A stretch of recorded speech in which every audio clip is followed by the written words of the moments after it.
tingala kung asa nila ibutang. So nara day diri ilang sudlanan. Tibali siguro sa ilalom ko na siya kanang lalom guro madako kay ilang iuna. Mao na siya guys.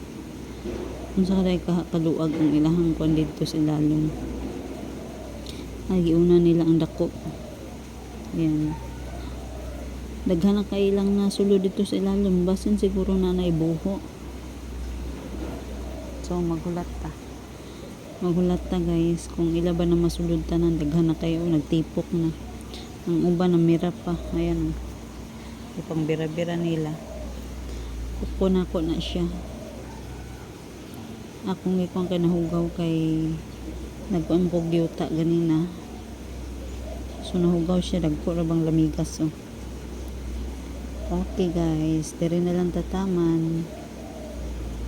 Sige, ato na ipadayon. Ay murag happy kay sila na mitbit sa kuko. Well, tanawa ila na ipasulod sa buho. Giuna nila tuklod. Tuara na tuklod na. So ako lang siyang pasagdaan kay obserbahan ako unsaon nilang pagpasulod nga mura man tag unsa ba day na kadakuan ng buho diha ng semento. So wait lang ta. Napulike na sila, ang uban halag pang hakot